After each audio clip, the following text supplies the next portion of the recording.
Dissection of Violence here. We got another one for you. We got UFC 327. We'll get right into that. We're gonna do a quick recap. UFC Moicano versus Duncan. Honestly, I'm just gonna get right into it. We had a pretty good card from a betting perspective. Some pre-flop spots didn't go our way, but it is what it is. I didn't give up much before the card, but I made some additional bets. I lost on a few, but man, the props were hitting like crazy. If you look in the Discord, I post them every on the UFC tab. By the way, about the Discord, quick side note: if you are not active in there, meaning you're not talking to anyone, just saying hi, even put a wave emoji, something, let me know you're not a bot. I don't know who's who. A lot of people are from other discords, just in my discord, just to whatever, to look and see what I'm doing. I'm not doing all that. If you're trying to be in there, be in there. Just talk, even message me, DM me if you don't want to talk actually to people in there. That's fine, but I need to know who you are, or at least not like your name, government name, like I said before, but just like I need to know that you're not in there just for like I don't know, some ulterior reason. If you're in there just to generally, get some insight, whatever, you're actually benefiting from me, awesome. But if you're just in there to like be weird and like be a peeping tom or some shit, I don't know, man. Some people have some weird ulterior motives for being in there. I got rid of no word of a lie over 100 people. A lot of them don't even use the app, so it's not like they're gonna affect it. But there's some of them that maybe are using mine and it got deleted. If that's the case, you're not banned. You can rejoin, but just send me a message and let me know, what's up. I don't want just random people in there that I don't know if they're bots, if they're real people, if they're people with ulterior motives. You know what I mean? Even if you do have ulterior motives, at least be like a little more like, you know, like be a better spy or something. Whatever you want to like talk to me. Let me know like, I don't know. I don't have an issue with all that. It's just I don't really care to have a big Discord anyways. Not like I'm getting paid for it. It's just something I do. Honestly, I could be like all these other guys doing their things in the dark. I don't. Like, it's not like I'm getting money. Like I said, I just do this because I want other people to cash too. But man, the main reason I don't ask for money is because people are the worst when you don't even charge. Hey man, this bet lost, this prediction lost. You're shit. Worst better in the game, or whatever. There's all these negativity comments. It's like I don't care. I don't really care what people think. But like at the end of the day, it's like I'd rather like there's a part of me that really just wants to close up shop and or not close up shop, but like limit it to like 10 people max and like just like have a few people that I know and then some other people that I've met in the community, but it's like for real, like I don't need to do all that. I mainly do that cuz it tracks my notes and what the odds are I have for it. So when the odds do come out, I can be a step ahead of the books. But like some of these people, man, like they're really just, I'm not talking about my Discord, but just in general, people's Discords in general, people's services, YouTube. Like, I'm not saying like, you know, it's you guys can't have feedback for the guys. I'm not saying that. I'm not saying like, oh, I'm gonna mute you guys or that. What's whatever. But like, it's just the most annoying thing, and I'm just speaking on behalf of all people that like sell picks and people like myself who don't.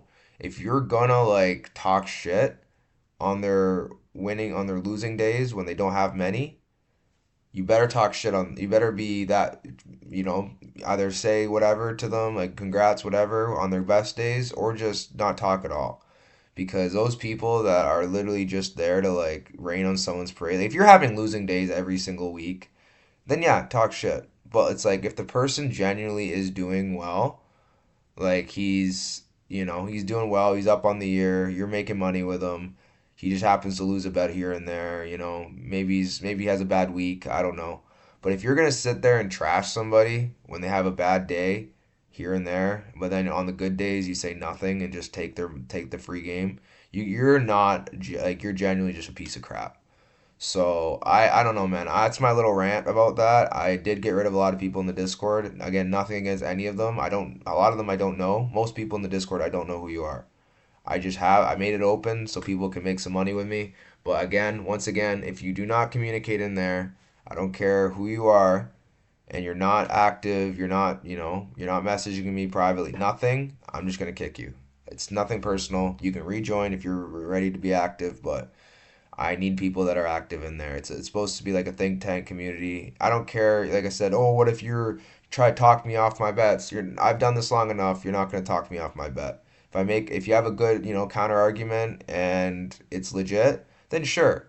But I'm pretty confident in my reads. Like for example, there were some people on Verna, and I lost money on Ricci. I'm comfortable with that. They tried to talk to me. They gave me the same argument that she won, like, oh, better grappler, this, and that.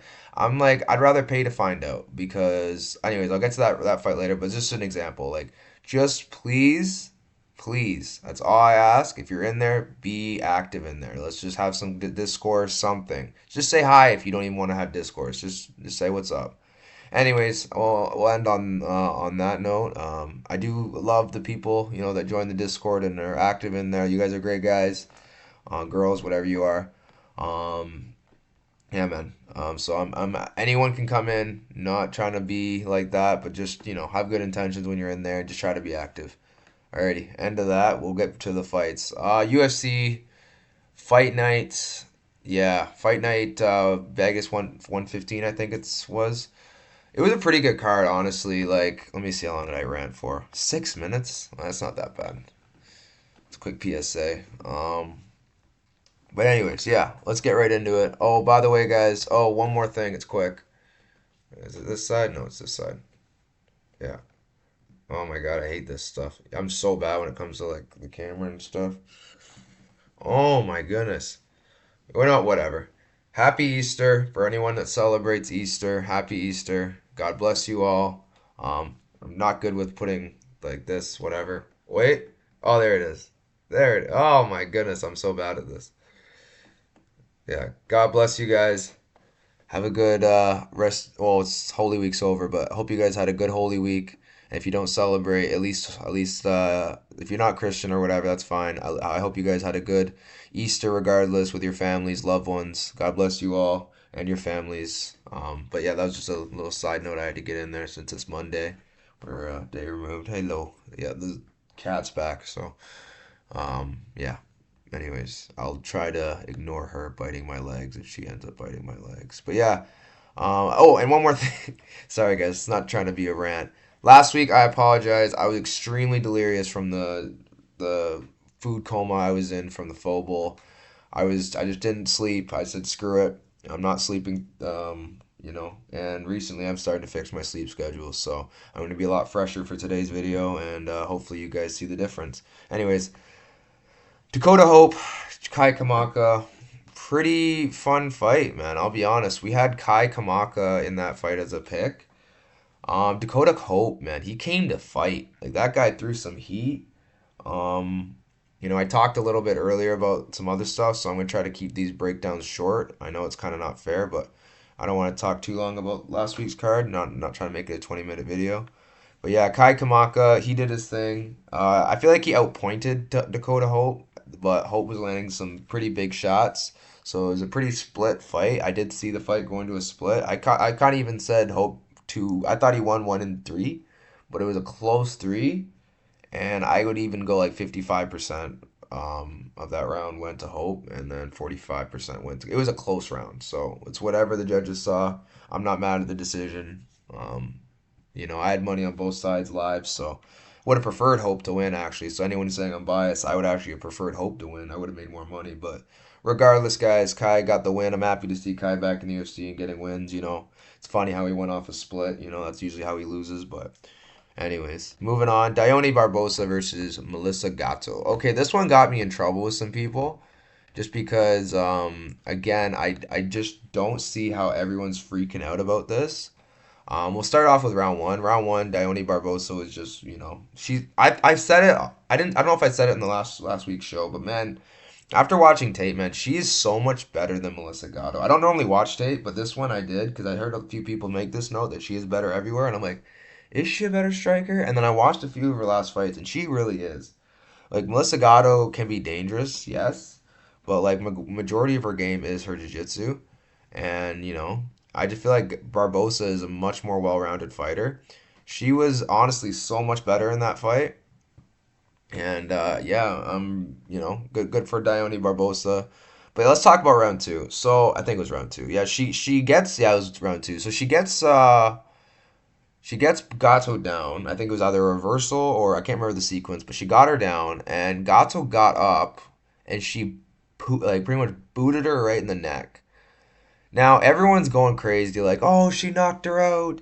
You're not a doctor. She was probably knocked out. You know, you can get knocked out to the neck. It's like, I may not be a doctor, but I've done this sport long enough.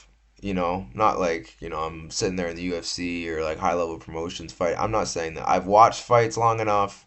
I know the game well enough. I've been in there, so you can't say I haven't, but not as obviously as much as a lot of these guys. But I'm just saying, like, most of these guys, you guys have way more fights than me. I'm not gonna like from MMA aspect, but like just in general, I've done martial arts my whole life. I can tell usually, and I've watched fights consistently for I think almost 6, 7 years now, 8 years, nine, and it could be a while. I mean, sorry, it could be nine. I don't know, probably 8, 7. But regardless, Dione Barbosa, she hit her mostly to the neck, and Gato was fine. She was honestly fine.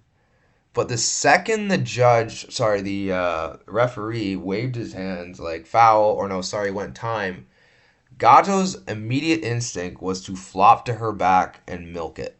We've seen this countless times. When you're losing a fight and they give you a way out where you can get either a DQ or a no contest, you're gonna take that.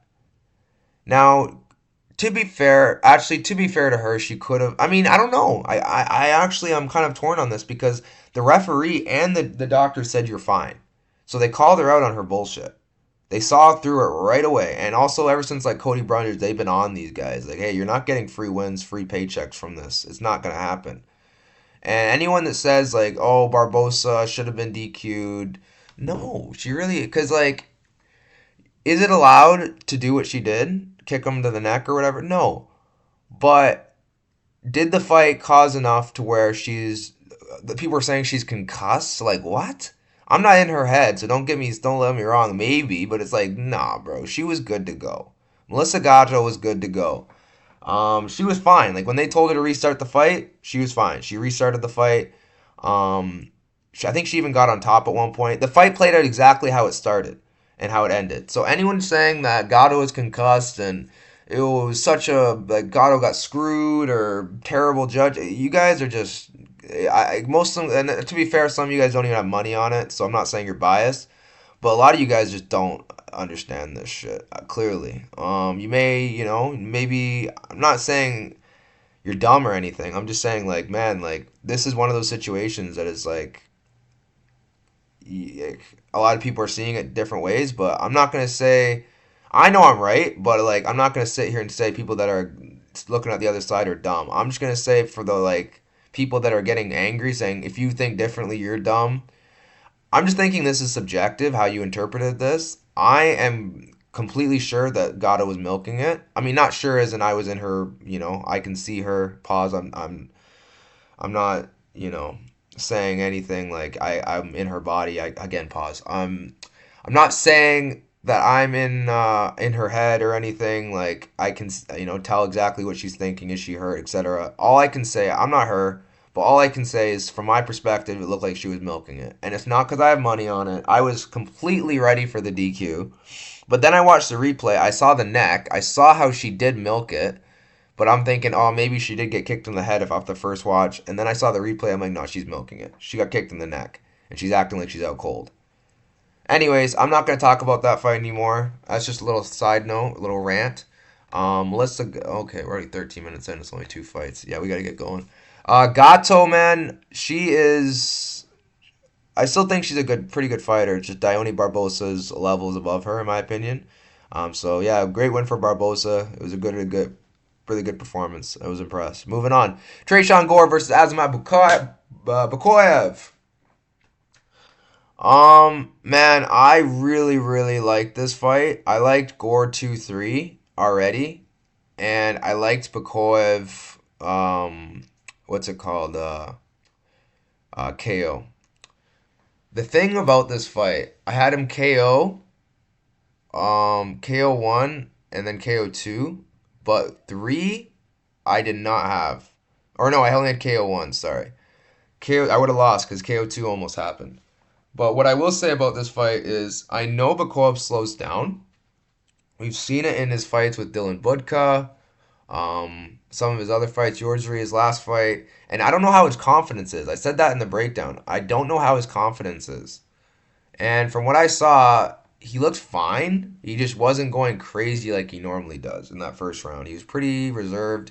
He landed a pretty nice push kick to the face. But Trayshawn Gore was on one on Saturday. I was almost said last night, but yeah, man, Trayshawn Gore is he may be not the highest level guy, but he's got one thing he does very well, and that's his power guillotines. He is nasty with those. I think Trayshawn Gore has probably the best guillotine in the middleweight division. I mean, I could be wrong. I haven't gone through the whole division, but just off of recent memory, I am pretty sure he does. He has some nasty guillotines. Bakov's not an easy guy to sub either, so I'm pretty impressed. That was pretty cool to watch. Gore sub 3 plus 6,000. Gore round 3 plus 3,300. That fed me very well. Saved me on a lot of, bad beats, bad spots. But yeah, it was only like bad spots. But regardless, and then we got a live spot. But that one I'm not going to count as pre-flop or anything. So and we cashed a few other live spots to make up for the one live spot. So like I said, we ended up in the profit pretty big, honestly, because of the props we hit, and a big two big parlays. So we did well last card. We hit the one FC UFC parlay. We hit Delano and then McMillan inside the distance. Put a pretty bit on that. Yeah, man. I have a pretty good system going right now, man. I'm pretty happy with how I'm doing on the year. It's literally a record year. We're on track. I'm not trying to go I'm not trying to get sidetracked again, but man, it's been a monster year. We're at 130 units now on the year. It's pretty insane. I can't complain, man. This is the best year I've ever had doing this stuff. Um, I'm hoping to get to 300 units on the year. I don't know if that's doable, but we're on track, so maybe we'll see. It'd be pretty crazy. I've never had a year like that, but anything above last year's goal, I'll be happy with. So, and we're well on track to doing that. But anyways, back to the talking point. Yeah, Trayshawn Gore got the win. Bakoev is fraudulent. It is what it is. Trayshawn Gore. We'll see. I'm kind of happy he's still in the UFC. He's fun to watch, man. That guy is fun to watch. He always comes to bang, comes to scrap. So yeah, good for Trayshawn Gore, my fellow brother in Christ. Good win for him. Moving on, Haley Cohen versus Elise Pereira. Oh, this hurt my soul. I'm gonna keep this short and brief. I'm not gonna be negative. Haley's my dog. Haley, another sister in Christ. It's. I'm pretty sure at least. I could be wrong about that, but last time I checked, I'm pretty sure. But regardless, that's my girl. My girl. Oh my goodness. That's my dog. Um, yeah, gotta love Haley. Haley is a phenomenal athlete, but she just struggles with the striking and her jiu-jitsu. I don't know, man. I think she needs to like. I definitely don't want to see her like get cut or anything, but the UFC might be a little bit too, high level. I don't mean again to be rude. It's just, man, I just think that UFC is the highest level when it comes to MMA, and she just hasn't had a great, career in the UFC. She's had some really tough fights. I think Elise Pereira is also a prospect. She's very good on the feet. I thought this was a pretty tough stylistic matchup for her. No biting my feet or my leg. Sorry. But yeah, Haley Cohen, man, I'm glad she's okay. That was a pretty nasty knockout. Elise Pereira, she set that up perfectly. But man, I don't know, man. It's one of those fights. Maybe Cohen wasn't liking what she was feeling from bottom. She wasn't really getting off the shot she was hoping. I don't know. But when she got her up, you could tell Pereira was coming out for blood. So good for Pereira. She got a highlight reel. They're gonna, send her to the moon now. They're gonna send her. They're probably gonna keep feeding her favorable matchups. I didn't even think this was a favorable matchup, but now that she beat Cohen the way she did, I think they're gonna give her a favorable matchup. So, yeah, 20. I think she's 20 years old. Good for Pereira. Moving on. Lando Venato versus Darius Flowers. Lando Venato, man, he is. I just don't like his durability anymore, man. Like he got slammed. I know it's Darius Flowers, so I'm taking this with a grain of salt. Darius Flowers can slam. That's the one thing he does very well is slam people. Yeah. Did they both have a 12-8 record? or 12. He guess he had 12 and 7, but yeah, man, Darius Flowers has nasty slams. When he slammed him in that first round, he was losing that round pretty convincingly, and he slammed his way back into the fight. Lando was visibly hurt. I think he hurt his rib, and then I don't know the takedown sequence. He got him again. It wasn't a slam so much; it was just like a takedown, and he hit his neck or head or something, and he's done. Lando Venata, again, I tried to just maybe cope that maybe it's just because I'm a fan of Lando Venata. He's a very high level veteran. Um, you know, he's got some funny moments like when he got submitted with his pants down. That was pretty bad. But regardless, Lando Venata is one of those guys that's just a vet, and I have a lot of respect for. He's had some really high level fights, good performances. So all respect to Lando. But man, Darius is beast mode. Like he can slam people through the mat. So. Darius is going to lose again, going on a losing streak. I don't rate him too highly, but regardless, Darius he does that thing well. He's very, very dangerous when it comes to that. And, if you're going for guillotines or going for arm bars on this guy, just get ready to get slammed because that's what he does very well. Moving on. Alessandro Costa versus Stuart Nickel. I'm going to keep this short. Costa was one of my favorite picks in the card. I loved Costa. And about my top 5 picks last card, I was so delirious. I didn't even remember what I did. I had to look back. That was bad, man. I'm sorry for that. Giving you guys, I mean, Lando I would have gave you guys, but Bakoev? No. Bad, bad, bad, bad. I'm just happy I put Costa in there, but Bakoev, no. Never would have put Bakoev in there if I was thinking rationally. That was bad.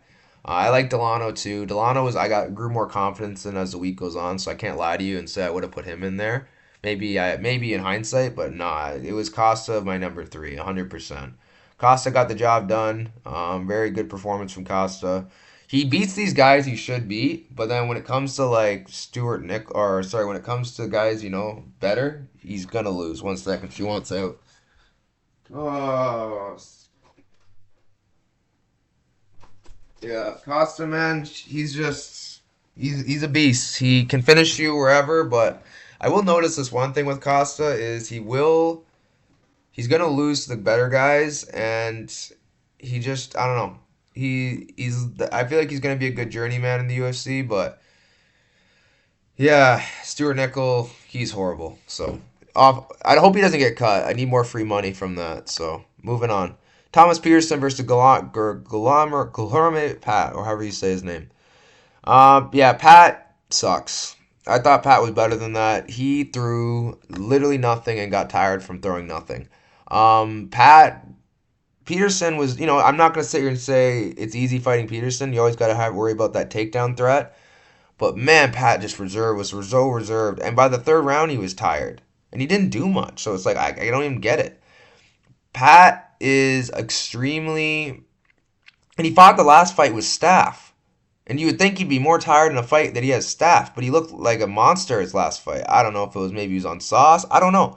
But he looked pretty good. I know the guy was not good he fought, but like regardless, he looked good. Peterson got a TKO, almost a TKO win. Dropped him twice. This is a really bad look for Pat. I'll be honest. That was really bad. This was one of my pre-flop bets. I just had to put money on Pat. Like this is what my gut was telling me. I'm not mad at myself. He was winning the fight, arguably. Because round 1 was close. On the judges' scorecards, no, but a lot of people had it 1 or 2-0 Pat. But I was pretty confident that it could be 1-1. I had it 2-0, but it could have been 1-1. So yeah, man. Round 3 would have lost on decision anyways. But man, Pat, man, that was a horrible, horrible fight for him. So bad bet. I'm not. I should have passed this fight like I initially wanted to, but it is what it is. Moving on. Ruchala versus Delano. Delano, man, he is so skilled, man. Like the way he works in the clinch, like his elbows, his knees. He knows exactly his ranges so well, and he plays from the long game and the pocket game pretty well, I'd say. I gotta tell you, I'm a pretty big fan of Delano. He's a pretty big prospect in my opinion. I don't know how far he'll go. He does get tired. I know people said his cardio is really good. I know the old Delano, the one I used to bet on, and he gets tired. Trust me on that, he gets tired. But Ruchala pushed him, and it didn't look like he was ever gonna get a break or whatever. So we'll see how he keeps improving in his career. Yeah, he's in the 145 division. There's definitely room for him to, skyrocket to the top, but we'll see. See who they give him next. If it was up to me, I'd give him McMillan, just because, man, McMillan is so unlikable, and I just think McMillan's a fraud. But yeah, we'll get to McMillan. Good win for Delano. First leg of our parlay. That cash, I love that. And we had I think I had a little parlay. Yeah, I had Delano and Costa in a parlay as well. So made some money on Delano and Costa. Those ended up being my favorite spots of the card for parlays. But moving on, we had Tommy McMillan inside the distance here and TKO. So again, we killed them on props, but McMillan, man, he is so bad. He's gonna make a hurricane happen. So I guess that is his style. Be sloppy and messy and just make it a fight. Like put these guys into the deep end early. But man, it's gonna take one guy like Delano to snipe his ass, and he's gonna go to sleep. Or like a power puncher, like someone with cardio, like Zacchini or whatever. He's not it. He's very bad. But you give me someone who's actually at that level, and they're gonna kill McMillan. Like kill McMillan. McMillan is He's too hittable. His wrestling, he doesn't even use it, and when he does use it, it's not that great offensively. He's got good takedown defense, but and he has good scrambles. But I think the guy's pretty good. But at a 145 division, his striking is just not where it needs to be. He just relies on chaos, and against the better guys, chaos is not going to work. But yeah, McMillan got the finish, cash the parlay, easy, easy cash. Moving on. Ethan Ewing versus Rafael Estevam. Let's see how many fights we have left. Okay, not that many. And we are, making okay time. Might be a little longer. Maybe a long video today. We'll see. Ethan Ewing, this guy's remarkable. Absolutely remarkable. He has to be one of my favorite fighters to watch. Okay, that's hard. 135 is probably my favorite division. This is why it's my favorite division. Ethan Ewing's not even in the top 30. He is so good. I mean, he might be now, but I don't know, man. This guy is so good. And I'd argue with someone, 185 is the best division in the UFC. Are you on, like, drugs? Like, even 170? No, it's 135. 155 is the only other answer I'll accept. If anyone you comments heavyweight, I'm booting. I'm just joking. But, like, no, I'm not doing this. It's 135. They have the best guys in the whole UFC. It's scary how deep that division is. Ethan Ewing, this guy's a monster. His power, his footwork, his takedown defense is improved. I thought, you get taken down by Billy Brand, Rafael Estevam should ragdoll you. Nope, he's improved that too. Full camp. And he probably wasn't anticipating Billy to shoot on him. So that's another thing. People can catch you by surprise that way. Estevam looked horrible. But that's not how bad Estevam is. I mean, maybe. I don't know how he's going to do at 135. The guy missed weight as well, so screw him. But Ethan Ewing, man, this guy is good. His body work, his shot selection, his combos, his cardio is like this guy's a really good fighter, man. He's got a good chin. Like he's got all the intangibles to do very well in the sport. I'm a huge Ethan Ewing fan. I love Ethan Ewing. I think everyone does now, but I was a fan of him. I bet him versus Wallmaker. Not many people in the community did. I like Ethan Ewing a lot. I think this guy's going to be a problem in the UFC for time. Maybe if he gets a chin, I don't know. Maybe if he loses his chin somehow, but I think this guy will be fine. He's at 135. You'll be all right. You just got through Wellmaker. It can't get much worse than that. Yeah, man. It would be a dream fight for me, him versus Peter Yan. I think Yan would win, obviously, but man, that would be a fun fight. Yeah, but he's got a lot of ways to go before that ever happens. Yeah, Ethan Ewing, great performance. Moving on. Abdul Rahman Yakayev versus Brenson. Oh, by the way, shout out to Ethan Ewing's coach. Holy smokes, that guy's good. Really good calls, super loud, knows how to motivate his fighters. I like that coach. He's underrated. I gotta look more into him. He's sick. He doesn't have I don't think a big array of fighters, but man, he does wonders with Ethan Ewing. It's crazy to see their connection. Anyways, moving on. Yakayev versus Brenson Ribeiro. Ribeiro hurt Yakayev. I don't know if you guys saw that, but he hurt him, I think, twice. Brenson Ribeiro carries power, especially early. And Yakayev is questionable on the feet. We haven't really seen him to an extent at that level on the feet. I think most of his wins, I think he has a few KO wins, yeah. Against who, though? Yeah, like Jackie Jean submitted, Begay submitted, Alec Lorenz. Like, Alec Lorenz is getting hurt by a lot of people, though. and rear naked chokes. Most of his wins are RNC. So anyone talking to me about it could be KO, bro, you're not really, you don't understand anything. He was plus 180 on the submission. I should have honestly hammered that. Kind of an idiot for not, but at least I played it. I gave out the sub as well, so honestly, guys, you guys need to like look at these props because I was smoking them on props. Did I? Oh yeah. Oh, I gave out Ethan Ewing round two, round three, round. Oh, I only gave out round two, round three KO because there was no way he was submitting Esteban. But I also gave out Ethan Ewing round three plus 1600. Cash that as well. Like I said, we were smoking them on the props that card. But anyways, moving on.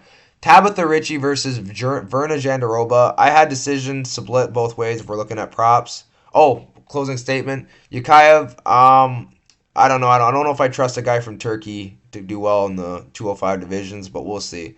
He's 9-0 for a reason. He does have skill, but we'll see where he goes from here. Brenson Ribeiro is likely going to get cut in a fight or two, if not now.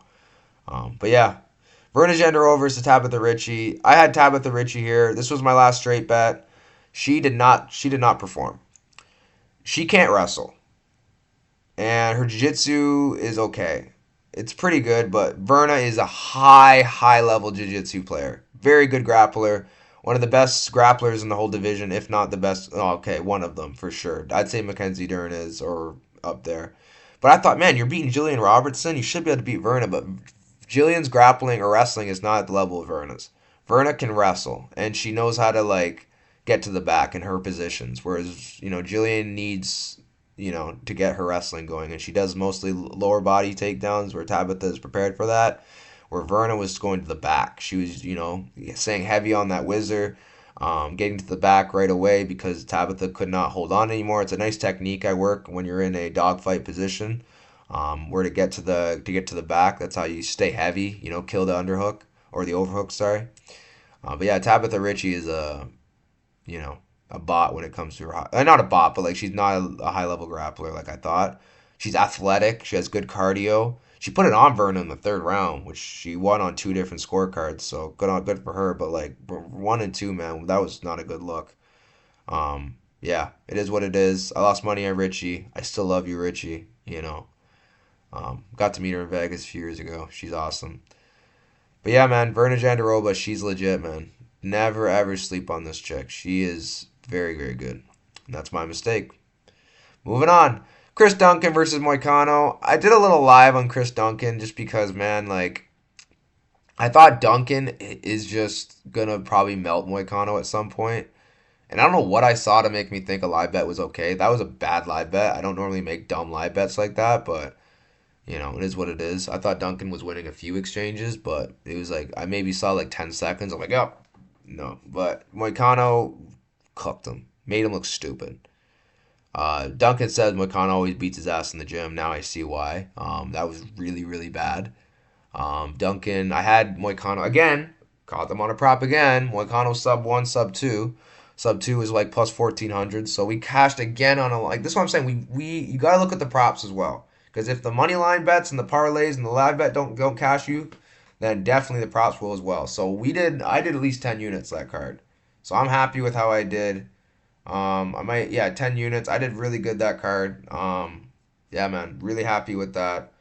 But yeah, man, Renato Moicano, great post fight interview. Praise Jesus, my Christian brother. I'm not gonna get into any, he does get into politics. But again, I used to do politics on my Discord. I took that off just because a lot of people cannot handle political conversations without getting emotionally, involved. Um, it is what it is. I'm good with that. If you guys, I do have a private, politics little Telegram. I do, but that's private. So if I don't know you in real life, I'm probably gonna or like something. I don't want to deter you from what we're already doing, right? Oh, this guy said this. I don't want to be in this Discord anymore. I don't want that to happen. So if we don't really know each other in real life, I'm probably just gonna say it's probably best. Or like we don't really see eye to eye politically or whatever. It's probably best we just not like talk politics. It's just I want to just keep this community separate. But yeah, I do have that. If you do want that option, just DM me. We'll talk. But yeah, Moicano, man, love the post fight interview. Great performance. He's still here. He's still in the game. Kind of happy though. I love his post fight interviews, so I was really happy they gave him the mic. Okay, 34 minutes. That's more than enough talking about a recap. To be fair, I did talk about some other stuff for like 6 or something minutes, 6 to 8 minutes. So technically at 26 minutes, 24. Not that bad. But yeah, let's get into the UFC card. Yeah, I got practice at 11. I finally fixed my sleep schedule somewhat. We'll see if it sticks, but let's get into it. UFC 327, Prochazka versus Ulberg. Oh, actually, one more thing. Top fight of the night, I would say definitely wouldn't give it to McMillan Zucchini. I would give it to probably Vikov or and Gore. I would probably say that was my favorite fight of the night. I would say, yeah. And then lights or I don't know who I what I did for. Let me see. I just want to see if I predicted it. I forgot to check this. Sorry, guys. I know you guys are trying to get out of here. Give me a second.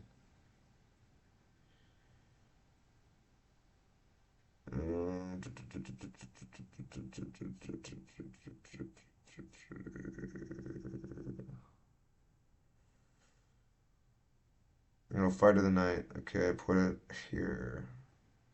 Ruchala and Dunk and Delano. That could have also been fight of the night. That was a really good fight, but it wasn't much resistance from Ruchala. So I'm gonna definitely give it to Bakuev and Gore. Yeah. Moving on. I would say the prospect of the card is Ethan Ewing. Who did I give the prospect of the card to here? Let me see here. Let me see here. I gotta go with my prospect of the card. Yeah, I gotta go with. Man, this is so difficult. I'm gonna lean Duncan, but this is a really hard fight to call. Duncan?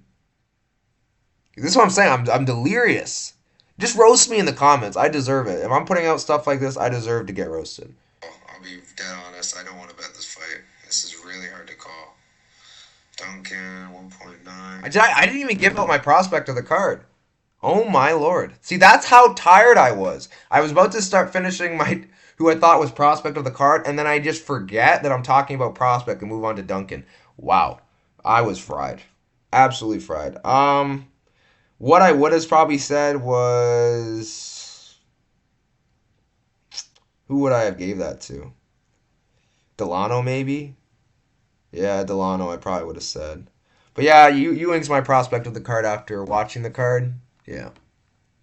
Definitely would give that to Ewing. Ewing is so good, man. And performance of the night as well. That guy's so good. And then as far as my top five picks, I already told you guys wasn't my best. Wasn't my best night. Cashed the first two, and then four, and then lost three and five. Bad. But it's like I can't even take credit for one and two because they were like negative a million. So I'm not gonna take pride in that. That was a good, wasn't a good one for me. But I'm gonna also take into account I was exhausted. I wasn't thinking clearly. So it is what it is. Moving on. Yeah, did that. Okay. Okay, starting off UFC 327, we have Charles Radke versus Francisco Prado. I gotta say, man, honestly, I gotta go with Charles Radke here. It's a close fight, though. There's a lot of fights on this card that are close. There's not gonna be as many squares this card. Maybe we get some good prop spots. I haven't really looked through all the props for each fight. I have a few that stick out, but I gotta go with Radke here. But man, this is a close fight. I would say like 55-60% Radke. This is a close fight. Because Prado, he knows how to get in your face and make it a fight. And he is a bot. I will say that. He's not very good, but he's got a good chin. And he's been working on his takedown defense. He's at ATT now. It's not like he's at a bad gym. He arguably won versus Vretnikov. Like, I don't know, man. He got out grappled by Matthews. But man, ATT's known for their grappling, so this is a close fight. If you want, someone said to me, if the odds get crazy and you're giving plus 200 on Prado, I would take Prado. But if it's a pick'em's fight, I would probably just skip. But if you're forced to take a side here, gun to your head, I'm taking Radke. I think Radke's a better boxer, and he's got better grappling. But the thing about Radke is he gets tired, and he also can get hurt. So it's like, I don't know, man. This is a close fight. Best way I can explain it to you guys is just stay off of this one There's a lot of better fights in the card to bet. Because if Radke was probably going to win round one, I assume. But as the fight goes on, if he doesn't win round one, it's going to get hairy. It's going to get really hairy because Radke does not build in fights. He gets tired. Prado's cardio is pretty good. He usually keeps that same energy throughout the whole fight. Um, and especially if at ATT getting that good acai water, not acai water, sorry. You're getting that good acai juice. You know, you never know what's in the water over there. So they're all their guys have really good cardio. I mean, Moicano is an exception, but he looked good last night. It's just I don't know. Not all of them, but most of them have really good cardio. And I don't know. I think Prado's already had pretty good cardio, and at ATT, I think he's only going to get better. So I'm actually almost talking myself into a Prado dog shot, but I don't know if I can do it because Radke is good. He's just, I don't know, man. This is close. This is about as close as it gets for me, or some of the most closest. Yeah, it's a close fight. I'm gonna go Radke, but do not sit here and say, "Oh, he lost. You suck." It's a close fight. Like I said, don't bet this fight, but if Prado gets to plus 200, I'd sprinkle on Prado. Moving on. Calvin Gastelum versus Vicente Luque. I'm going to go with Gastelum. Like, Vicente Luque's done. Vicente Luque cannot take damage anymore. Um, he's not going to out-grapple. I mean, he could, but it's like, man, Calvin is... And this is at 185? Yeah, okay, yeah. Luque is getting cooked here. Luque is not a 185er. Like, this is... Has he even fought at 185 before? He can't handle shots at 170. It's not because of his weight cut. It's because of his brain bleed. Like, he's not taking shots the same. I mean, he did... He survived Joel Alvarez. So, I mean, if you could survive him, you could maybe survive Gastelum. But to be fair, Joel did not fight that smart when it comes to that. Like, finishing a fight. He didn't... It's like he didn't care about the finish in that fight. So that was frustrating. I had Joel by finish. But, man, Gastelum could easily knock him out. But I'm going to go Gastelum decision. Just because, he got submitted by Kevin Holland. But, like, I don't think Gaslam's submitting him. I just think he's going to probably either win by decision, most likely, and then maybe like a 20% chance he knocks him out if he gets the KO. I think Gaslam, because Gaslam hasn't knocked anyone else since Michael Bisping, so it's like we haven't really seen Gaslam like that do any work, and he's also coming off some losses. So I'm gonna lean Gaslam, like maybe like negative, I'd say like 70%, 70% confident in Gaslam. He beat Stolfus, so it's like I think if you can beat Stolfus, you can beat Luque 100%. Stolfus actually cares, he's fighting pretty hard right now in his career. He used to not, but now he is. Pfeiffer, he just beat Izzy, so it's not like this is a bad loss. Sean Brady, not a bad loss. He beat D-Rod. So it's like he's still Calvin Gastelum. He beat Chris Curtis. That was a funny fight. Yeah. Yeah, man. He's only lost to the best guys, in my opinion, or some of the best guys, and I don't know if Luque is at that point in his career. So I'm pretty confident Gastelum gets a win here. I'm gonna go Gastelum. So I do think I might have a parlay in this card, but I'm not gonna go big on it because they are the bigger boys. So I mean, Galvin not so much. I mean, yeah, he's a thick boy, but I wouldn't say he's a huge guy. So pause. But yeah, man, I think Calvin Gastelum wins this fight. I think he just wants it more at this point in his career. And Luque, let me check. I'm pretty sure he has never fought at 185. Yeah, he's never fought at 185. So this is new territory for Luque. I got to go with Gastelum here. Similar records, but I just think Gastelum's better. Or better at this point in his career. Yeah, man. Calvin Gastelum is going to be my read.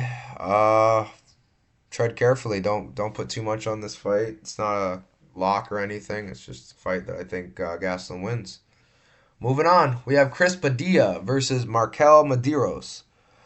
I think Medeiros wins this fight, and I'll tell you why. Padilla has been getting away with such weird fights. Like if you look at his fights, he's constantly getting like either a gifted decision against. Let me see. Who was it against? Did he get that decision? Jai Herbert. I don't think he won that fight. Ishmael Bonfim. Bonfim quits. It is what it is. But he wasn't winning. He didn't win round one. I'm pretty sure. I could be wrong. I'm pretty sure he lost round one. Rong Zhu was doing work until he got caught. You know, Lon Top, really good win. Not like good win as in like who he was, but like the way he beat him how he should. Mark, he's a good fighter. Like Padilla is a very very technical fighter. The thing with Padilla though is he does like his opponent can get off shots on him. He can be hittable, and I do think Padilla is going to struggle here with the timing and the distance management of Medeiros. I think Medeiros is going to be sticking and moving, landing some good shots. I think Medeiros is going to be a step ahead of Padilla on the feet. And if Padilla can't get his grappling going, because Medeiros can wrestle as well, that's a lot of people forget, is Medeiros can wrestle. So if you can't get Medeiros down, like if you're not constantly putting a pace on him like Chewinski or Hubbard, I don't know how you're going to get him down. So I think Medeiros is likely going to win this fight. He can be nasty too. Like he's got some nasty knockouts. I mean, Lamperez is a bum. He got a KO over Reader. Isakov's. I'm pretty sure it's the same guy I'm thinking of, right? Yeah, this guy's so bad. Isakov is so bad. So I'm not even sitting here. Is it the same guy? Let me see. Pretty sure it is. No, different guy. Okay, but still, regardless, I don't think this guy's that good anyways. So but I think Medeiros is talented. He's got some skills. So I'm going to go Medeiros here. I think Medeiros is probably going to, either find it. I don't think he finds a KO. Padilla is tough, but I think he wins a decision here. I got to go with Medeiros by decision. But yeah, I got to go with Medeiros decision. And yeah, that's my guy too. Medeiros, got to love that guy. He's a good guy. Moving on. Tatiana Suarez versus Lupita Godinez. I think Godinez is most likely a good dog shot here, but I hate betting women's MMA. After last night, I'm done. I'm after Saturday. Logic said to me Tatiana was too physical. Verna's older. Not Tatiana. What am I saying? That Tabitha. She's too physical. She's gonna have good scrambles. Da da da da da. Lupita is fine when you're just trying to take her down, but she can be out physicaled. The thing about Tatiana is, although she is not explosive anymore, she still is physical, and I could see Lupita somehow giving up some size here.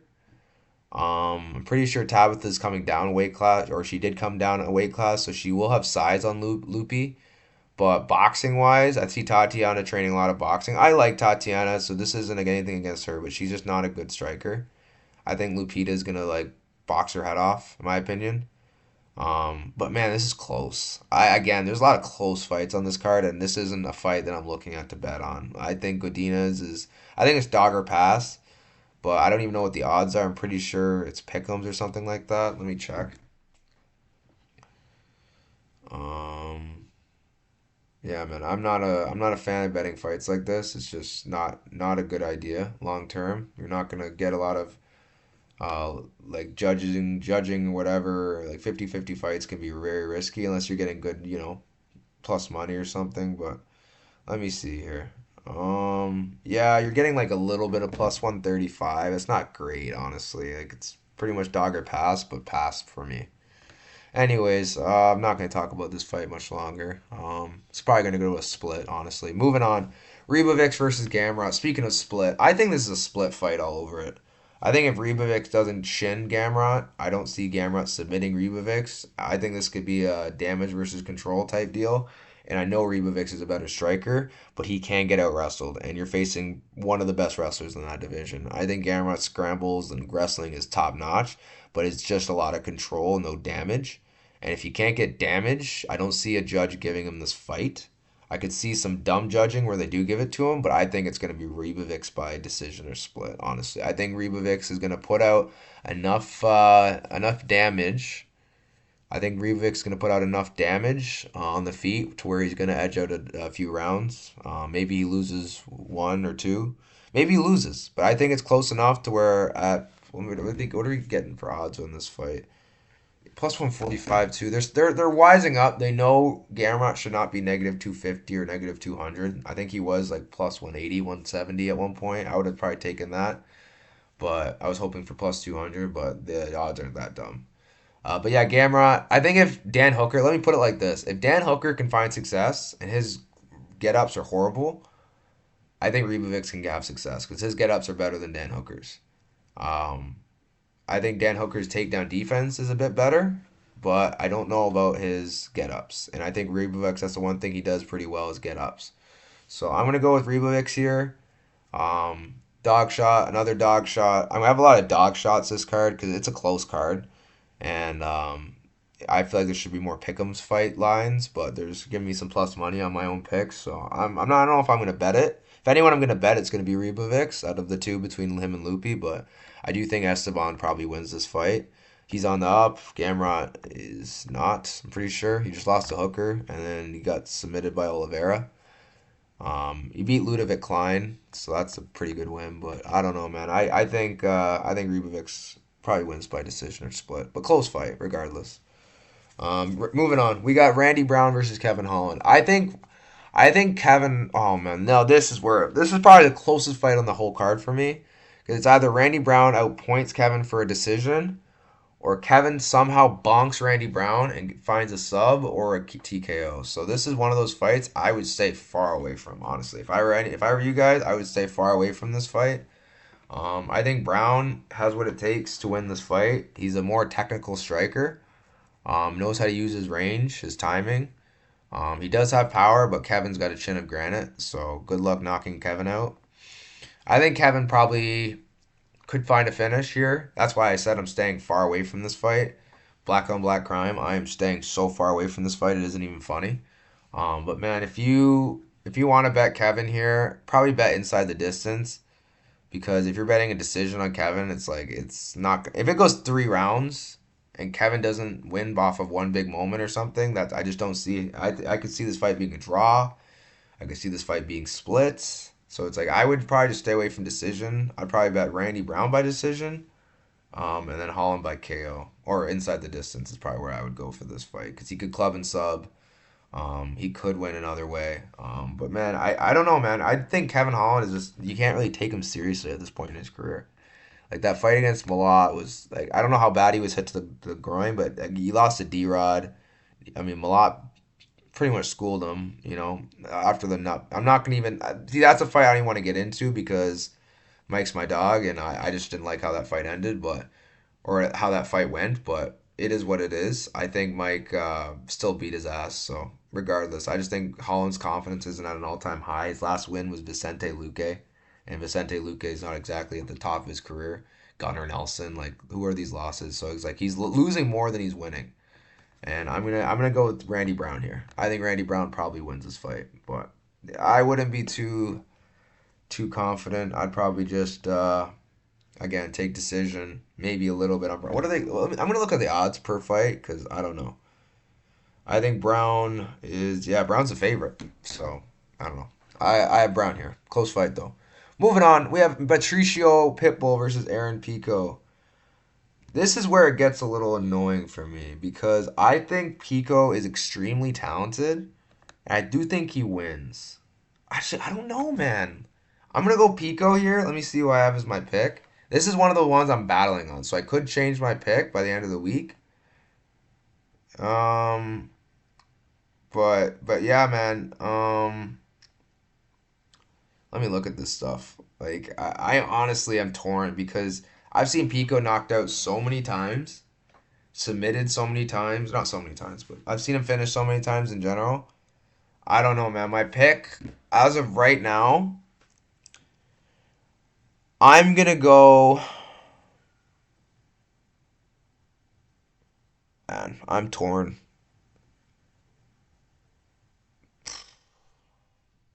This could be my dumb spot of the card. I'm gonna go Pitbull for. Oh man, I don't know. Pitbull's a sniper, but I've been hearing some things he's not training properly. I'm gonna go Aaron Pico. Aaron Pico, this is your last chance with me.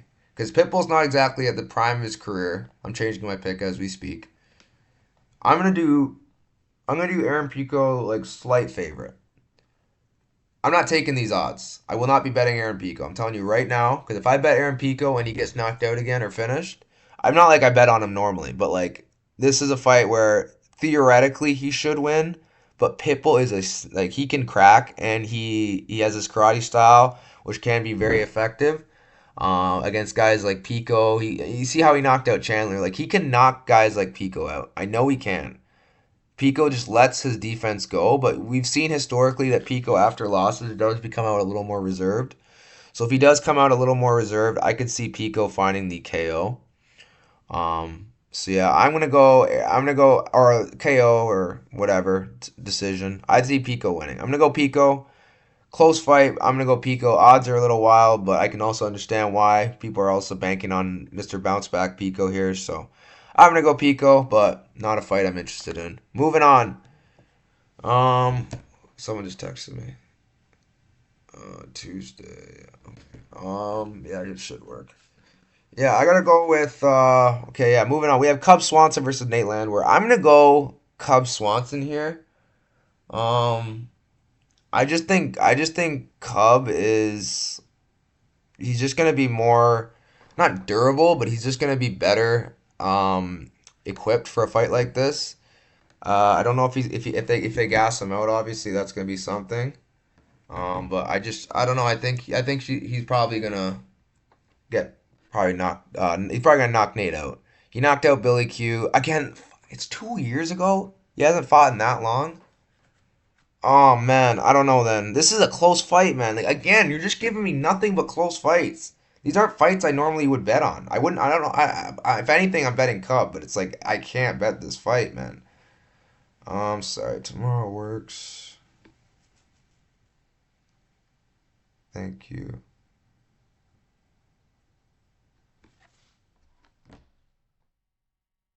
And yeah, I don't know. I think Nate Landwehr is just shot, man.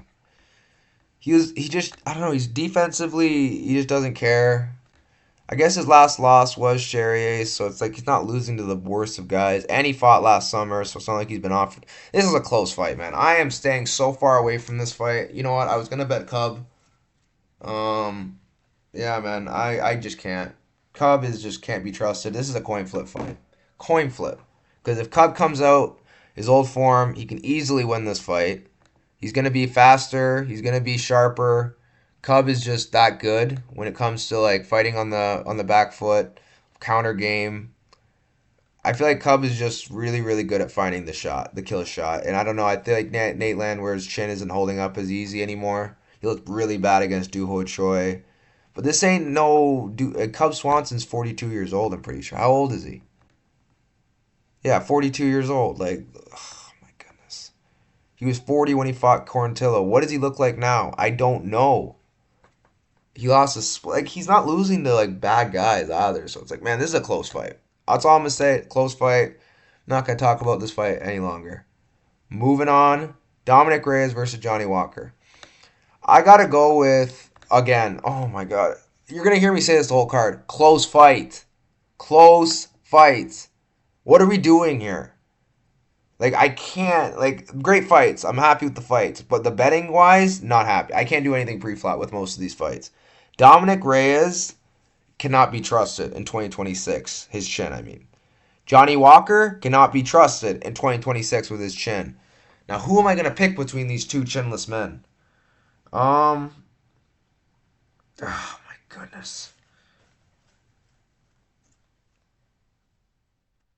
I'm going to I'm going to go Reyes. Uh,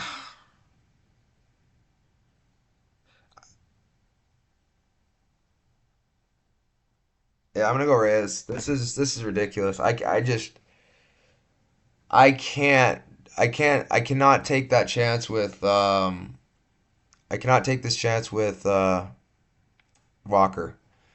He's just too hittable. Like it's just so close. If Reyes loses, same thing with the earlier fight. Do not laugh at me. These are so close. I mean, he did just knock out Ming Yang. It's like, oh no, but it's like Reyes knocked out Krylov, Anthony's okay, Dustin Jacoby. I don't know. I gotta go with Reyes. It's a close fight. It's a close fight. Really close fight. Like, put a T-shirt that says "really close fight" on it, because that's the summary of this card. Really, really close fights. Reyes is going to be a sniper. Look for that big kill shot early. Walker's going to come in looking to make chaos, looking to land an elbow. I don't know, a step in knee, something wild. He's just a wild fighter, dangerous. I just think what Reyes is more polished on the feet. But man, this is a close fight, man. I have no interest, none, no interest in betting this stuff. Like, this is a shit show fight. Shit show. No, these guys aren't shit, but it's just a shit show fight. If that makes sense to you. But yeah, guys, moving on. Curtis Blaydes versus Josh Hokit. This is a good fight. Now, is it a close fight again? Pretty sure it is. Let me see what I have it as. Yeah, close fight. It is a close fight. What do they have my friend Hokit as? Yeah, it's too close, man. This is a close card, man. Oh my, sweet baby, sweet baby, sweet baby Lord. Oh my goodness. I Oh my goodness, this is hard for me. This is really hard for me. This gives me stress having fights. I just want to have an easy breakdown. These are too many outliers, too many things I have to factor in. Okay, let's start it though. Better late than never. Curtis Blaydes. This is a step up for Josh Hokit. Josh Hokit has looked good against who? Freeman, Max Jimenez, and Uriel. Lunford, Latu. Like, these aren't guys I'm sitting here writing home, oh my god, he beat this guy. Last fight was a good performance, I will say that. But against Freeman, who's a Greco wrestler. Curtis Blaydes is a freestyle wrestler. So how are you going to get Curtis Blaydes down? You're going to be forced to strike with him. Curtis Blaydes can strike. He's fought guys like he beat Kuniev. He beats Dacus. Not great. Volkov. He's beat high level guys, man. It's like I can't sit here and like Jairzinho and like, and then you're telling me like he hammer fits the jaw, like he frauds checks people. But you're telling me he's gonna beat or Hawkett's gonna beat him. I don't know. Hockett looked really good his last fight. Could Hockett land a bomb and knock out Curtis Blaydes? Maybe. I don't know. But I also could see Blaydes catching him. This is one of those fights. Someone could get KO'd. Because I don't think this fight's going to go to hit the mat at all, honestly. I think both of these guys wrestling is going to cancel out. But who knows? Maybe Hockett rises to the occasion. I'm going to go with Blaydes. I think Blaydes is just more proven. And I still think Hockett's a bit of a fraud. Now, don't disrespect. I still think he's pretty good. But against who? I just have bad memories. That Uriel fight, it gives me PTSD. He looked really bad in that fight. But there's no calf kicks here with Blaydes.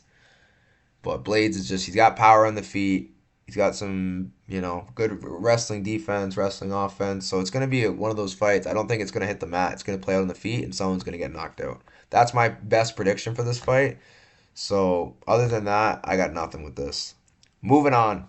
But yeah, Blaydes by KO or decision, most likely. Probably KO if I had to pick. Moving on, we have Azamat Murzakanov versus Paulo Costa. This is probably my most confident pick of the card. And this isn't saying much because it's like maybe 70% like Gaslam. I got to go with Murzakanov. I think actually Gaslam might be. I don't know. I'll have to look at my thing but when I do the top five. But I think Murzakanov wins this fight. I think Murzakanov hits like a truck. Good footwork. Extremely skilled. 16-0. Good counters. Really athletic. He's not the biggest for the weight class, but he's really, really good. I think Murzakanov is going to most likely either sleep Paulo Costa or win a decision. That being said, Costa's no joke, but he's not a 205er. Last time we saw him at 205 was against Marvin Vettori, and he lost to Marvin Vettori. So, but he also gave Marvin a lot to, like, Paulo can crack. So I could see him even catching Azamat and pulling off the upset. That's possible. This isn't one of those fights where Azamat's immune from being fraud checked. I don't think he's a fraud, but you know what I mean. Like, people are gonna say he's a fraud if he loses to Costa. I don't think he's immune to losing to Costa. I don't. I think again there's a 30% chance Costa could win this fight. I'm going with Murzakanov based on the fact that he's looked good, especially as of late. He's looked pretty good, and he's not someone that you want to take lightly. Like, I know Ribeiro, whatever, but Rakic, man, he finished. I know Rakic is also at the end of his career, but he's finishing these guys. He beat Jacoby. He beats. Okay, the guys before him. We don't need to get into that, but like he's in the UFC, he's done very well. And I just think he's more established at 205 than Paulo Costa. So definitely one of those fights where Costa could pull the upset. That's why I said there's no square spots on this card. A lot of these spots are just, I'm more confident in Azamat and Gastelum than anyone else on this card. But I do think Murzakanov could lose, and so could, I don't know. I'm more confident in Gastelum, I think, yeah. I'm going to go with Murzakanov here. Murzakanov, KO or decision, one or the other. Again, Costa could pull off an upset. Don't be surprised. I said it here first. He could pull off an upset. But my pick is Asmat. Asmat, KO or decision. Yeah. Moving on. Main event time. We have Yuri Prochazka versus Carlos Ulberg. I got to go with my guy. Fuck. This is so hard. Another main event. I love how the main event's a close fight because it just kind of summarizes this whole card. This is close all the way around. I can't catch a break with this card. Oh my goodness. I gotta go with Prohaska. Oh my goodness. I don't know, man. This is a pass fight for me because some people made some good points. Prohaska's gonna be picked apart early because he's a guy that needs to find his range, his timing, and if he can't find his range or his timing, he's gonna get fucked up. So I gotta go with.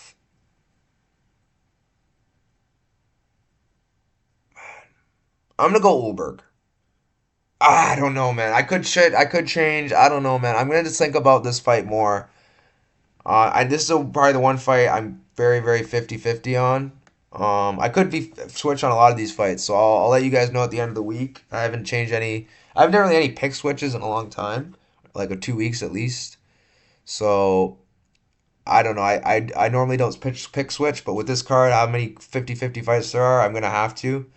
But yeah, I gotta go. I'm gonna go with Carlos Ulberg just because, man, the fight starts. Ulberg's gonna be on round 1 and 2, so the KO round 1 and 2 is live, definitely live. I think Ulberg could get the KO rounds 1 and 2. The thing is, if he can't, Yuri's gonna snowball, in my opinion. Round 3, 4, and 5, and Ulberg has shown he hates pressure, but that was a while ago against Kennedy, so maybe he's improved. I don't know. I don't know. So this is a hard fight to call. I'm going to lean Ulberg, just being a sniper. Prohaska can be too hittable at times, but he's also been working on his head movement. So, I don't know, man. Hard fight to call, but great fight to cap off the card. Sad we can't see Tyra versus Van. That would have been a really good co-main. I was looking forward to that, but regardless, man, still a pretty good card. I'm looking forward to it. Miami's going to have a fun night of fights. Yeah, I got to go with Ulberg slight lean. I'm going to switch that so people know. Ulberg, Prohaska. Put that at the bottom though. I'm really torn on this card. There's literally 6 fights I'm torn, or at least 6 fights I'm torn on. At least. So many fights. Such a hard card for me. I'm I'm just sorry. I'm just doing this so I can get you guys out of here quicker. Um, yeah. All right, guys. Let me give you guys my. So yeah, Ulberg's gonna be my final pick. I'm gonna go KO 1 or 2, but close fight. Definitely a close fight. All right, guys. Give you guys my prospect of the card. I'm gonna have to go.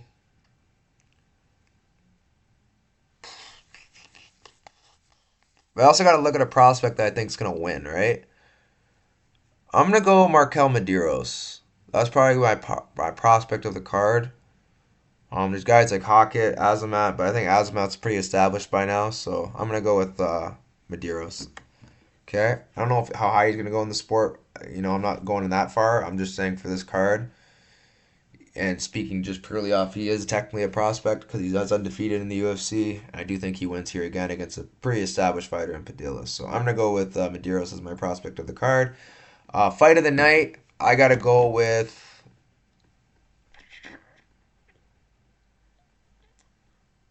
Oh, it's hard, man. This is hard. Probably Cub Swanson Landwehr, I'd probably say. Maybe Murzakanov, Costa, but I'd probably go Landwehr and Swanson. I don't know, man. This is a hard fight. There's so many good fights. Maybe in Prochazka, Ulberg. I'm gonna go Prochazka, Ulberg fight. Nah, no, screw it. Swanson, Landwehr. This could go to a decision somehow. I'm just thinking what fight could go to a decision. I mean, they did give a fight of the night to McMillan after a round one KO. That makes no sense, but round one TKO. But I don't give a shit. That shouldn't have been fight of the night. Yeah.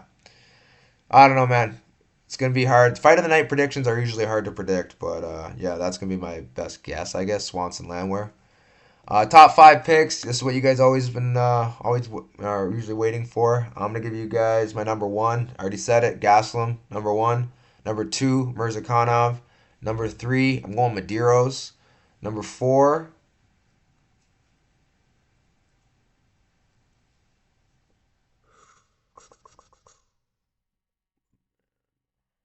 I'm gonna go Pico. Screw it. I'm gonna go Pico.